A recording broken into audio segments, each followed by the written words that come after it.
Taking heavy inspiration from the Legend of Zelda series, Eastward is a brand new adventure game filled with charm, lore, and plenty of puzzles that keep you engaged.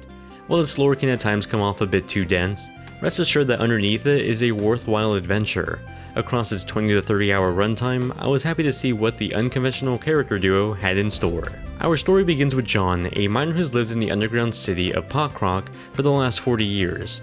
One day he discovers a little girl named Sam who he adopts as his surrogate daughter. The unlikely pair has a cute and humorous relationship that I found incredibly endearing. While John himself doesn't really speak, it's the rambunctious loudmouth Sam who does most of the talking and gets John to at least show some sort of emotion through his actions. The two remind me a lot of Joel and Ellie from The Last of Us, as the two have a very likable chemistry. The two endure some chaotic events that lead them both to the surface of the world. They slowly realize that despite this being a post-apocalyptic world, what they presumed to be true about the world wasn't exactly true. Now the two travel eastward in search of answers as they come across a world they could have never imagined. While I found the world and its characters ever so entertaining and lovable, I did find the moments of the story exposition to feel a bit bloated. That's not entirely because of its writing, but rather how the game chooses to present its story. It's displayed mostly through voiceless dialogue that can at times feel like it drags. Occasionally I felt like I was watching more than I was actually playing, which is understandable in other genres like visual novels, a lot less in an action-adventure game. While the writing itself is fine, good even, some moments could have been a bit more streamlined or paced better for a much more engaging story. Despite looking like a JRPG, Eastward plays a lot more like The Legend of Zelda or Devolver Digital's Death's Door. You control John and Sam who each have their own movesets. John equips a pan that can be used as a sword but also as an actual cooking instrument to use gathered resources in a cooking recipe for healing. Sam on the other hand has psychic powers that leave enemies around her stunned. With the game being broken up into story chapters, Sam and John commute their way across the east, meeting some unlikely friends along the way. Each chapter brings us to a new location, along with a new dungeon and a local problem to solve. Usually, each chapter will consist of a lot of story prepositions in the form of text dialogue between the character, along with the dungeon exploration. The mix of action combat helps alleviate some of the pacing issues with how the story is presented.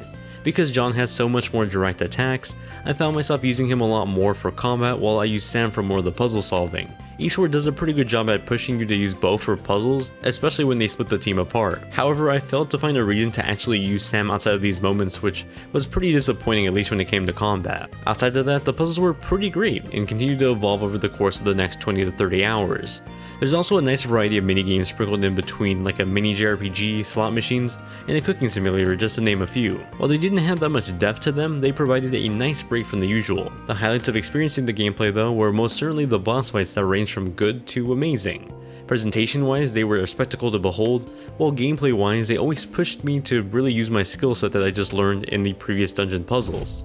Eastward has a beautiful presentation that reminds me so much of the classic JRPGs I grew up playing on the Super Nintendo. There's a wide variety of terrains that portray this mix of beautiful yet devastated apocalyptic world. The developers also added plenty of alpha effects like smoke and lightning to help add depth, atmosphere, and ambience to the world. I particularly thought its use of adding depth to the underground sections with light leaking was a great idea. As for performance, I played this on Nintendo Switch, but it's also available on PC. On Nintendo Switch, performance was mostly good. I was able to get a 1080p 30fps performance on dock mode and 720p 30 in handheld mode that were both pretty stable. Occasionally moments introduce a slight dip during the heavier battle moments, but the frame rate would quickly recover. If you plan on playing this on PC, you shouldn't really need that much of a high-end rig to be able to run this flawlessly. In regards to its music, Eastward does an excellent job of providing a wide variety of chiptunes.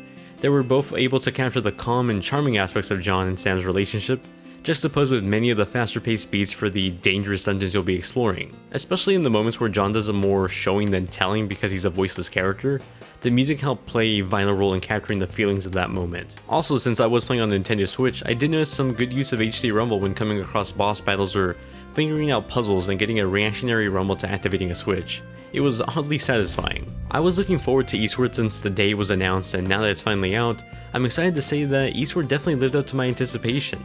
The dungeon exploration and world design instantly got me entranced in the gameplay, while its writing did an excellent job at forming a charming yet riveting story. Unfortunately, the writing does have some pacing issues that can drag you out of the story, and the gameplay could better balance out the two characters. However, if you can get over those hurdles, I think it's all worth it.